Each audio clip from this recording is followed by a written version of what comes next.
Hey y'all, welcome back to my channel. Today we're going to be making some Haitian soup Joumou. It's actually going to be me and my mom. These are all the ingredients that you'll need. I'll put the details in the description bar, but this is just what they all look like. The first thing you want to do is make sure you clean your meat. We clean our meat with lemon and vinegar. Then you're going to go ahead and add your épices to your meat. So if you need a video on how to make épices, just put in the comments, but I'm sure there's a lot of videos on YouTube. But you want to go ahead and add the épices onto your beef, and you want to mix it all together and just allow it to marinate for a little while. After it's marinating, we're going to go ahead and put it in a pressure cooker. If you don't have a pressure cooker, you can just cook it on the stovetop. The beef neck bones, they're kind of like oxtails, so they do take a while to cook. So if you do it on the stove, it's probably going to take like 2.5 hours in like a regular pot.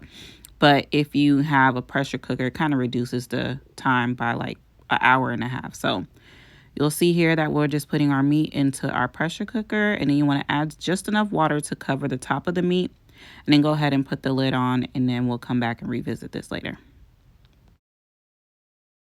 So while the meat is cooking, we're going to go ahead and cook our squash. So you just want to cut them up in big pieces. No need to cut them too small because you're just going to end up blending it anyway. And then you're going to go ahead and add some water, just enough water to fill up the squash. And then we're going to let that cook for about 20 to 30 minutes until it's fork tender. We're going to cut up our vegetables. So as you see here, my mom, she's cutting everything up. She was cutting up some leeks, and now she's cutting the celery. And she's just showing you to remove the rib from the celery because it don't really taste good in the soup. Like, you can taste it when you're eating it. So she's just showing you how to remove the rib from the celery. And then we're just going to go ahead and finish cutting up the rest of the veggies. It never really breaks down? Never break down. And this part here will never break down, no matter how much you chew. So when you do this, you take this part out, you break it like this, and you do this. When you cook, so when you eat somebody's soup, can you taste and know when they did it or when they didn't? If you know when somebody's cook, if you know how to cook, when you eat something that's not cooked, you already know it. Because it will stay on your mouth. Tips from my mom. Can you really try to eat celery with all of this in your soup? That looks disgusting. See how disgusting that is? Y'all see that? This is so gross. Look at that. As you can see here, we're cutting up the cabbage. I'm peeling the potatoes, also peeling the turnips. I'm just going to have my mom cut up everything. But when you watch the video, you can see like the way she's chopping everything is more rustic. It's not super small pieces, because when you think about it, when you're making a soup, you want to be able to eat everything. You don't want it to break down. So as you can see, she's cutting up the cabbage, leaving them in big pieces. You'll see also like cutting up the potatoes, the turnips, and the chayote squash, that they're all in big pieces because you don't want it to break down in your soup. So here my mom is just showing how to cut the chayote squash.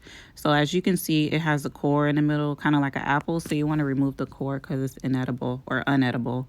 But yeah, so you're just going to, peel it, cut the core, and you're just going to cut it into, again, big rustic pieces like so.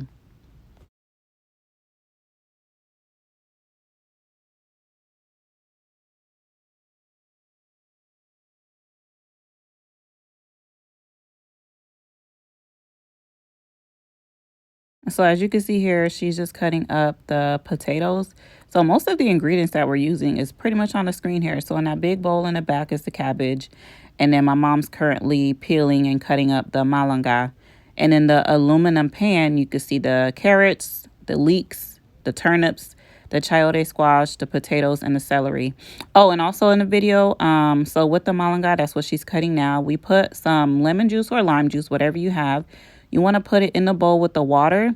That keeps the malanga from changing colors. It keeps it white instead of like turning brown and oxidizing. So yeah, that's a quick tip. So now we're going to check on our squash to see if it's fork tender. And as you can see, it is. So we're going to go ahead and start the blending process.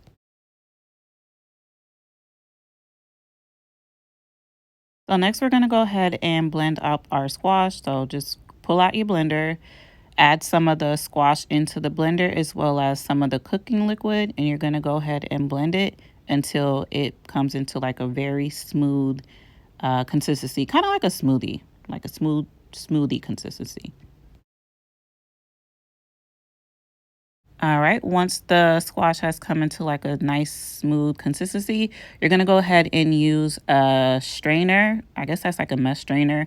And you're going to go ahead and start working that squash through. And the reason my mom does this, because she doesn't like lumps in her soup. You don't have to do this if you don't want to. But it does provide like the soup has like a nice texture to it. It's not going to be too thick and it's not going to be too watery. So after you've strained all of your squash, we're going to go ahead and start making the soup. So as you can see here, our beef is cooked. And we're going to add the beef into the pot first.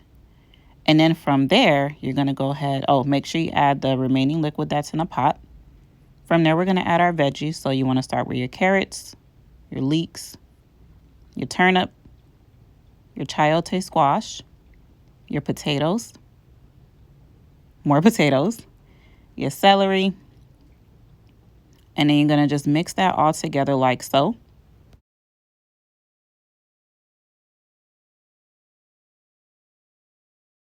All right, and then now we're going to go ahead and add our pureed squash. Y'all, do y'all see this color?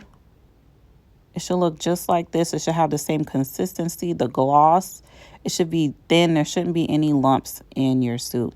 So from there, we're going to go ahead and mix this all together. And then you're going to add some water. Just a little bit, not too much.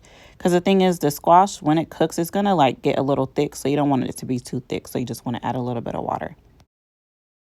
Then we're going to add some parsley, some thyme, kind of like in a little bundle, and a little habanero pepper.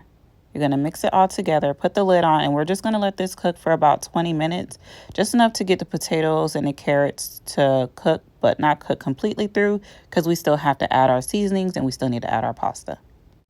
All right, so about 20 minutes have passed. So my mom's just checking the vegetables just to make sure they're, almost there, almost through cooking.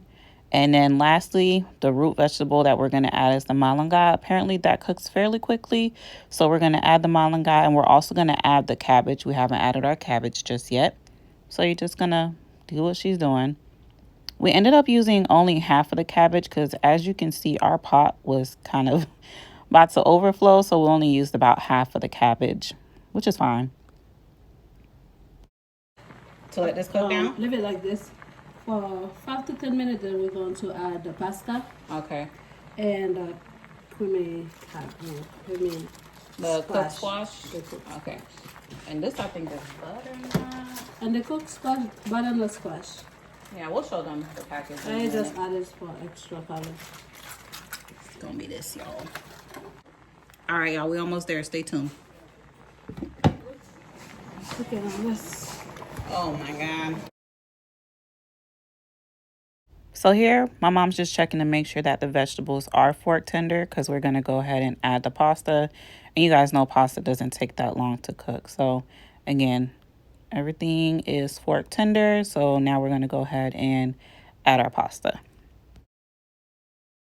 All right, so we are using rigatoni pasta. We only used about half of the pack because, again, our pot really couldn't take any more.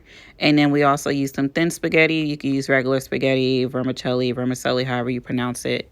At the end of the day, pasta is pasta, so I'm sure you'll be fine. And since we are in pretty much the last stage of the soup, this is where you're going to go ahead and add your seasonings as well as your cooked squash and your butter. So we get our cooked squash from Publix, and we use, I want to say, about 3 packs here. And the reason that we like to use the cooked squash as well is because it gives the soup like that nice, vibrant orange color, and it's like very creamy as well. So it just really just adds more flavor to the soup than just using, just a regular pureed squash. So now my mom's just mixing everything up, and as you can see, our pot is full to the brim. And next we're going to go ahead and add our seasoning. So we're using ground cloves, garlic powder, a little bit of Badia complete seasoning. Can't never go wrong with complete seasoning. Some Maggi. Again, most Haitian people can't cook without it. And then you're going to go ahead and kind of mix everything in together. And when it comes to the seasoning, use as little or as much as you would like. We had to use a lot because we have a big pot. But yeah, you just go a little bit at a time, taste as you go. and then you will make your changes accordingly. So yeah, so you're just going to let it simmer for about 5 to 10 minutes just to allow the flavors to come together. But after about 5 to 10 minutes, this is what you should have. I hope you guys enjoyed this video. If you have any questions, put them in the comments below. I hope you guys have a happy new year, and I'll catch you on the next one.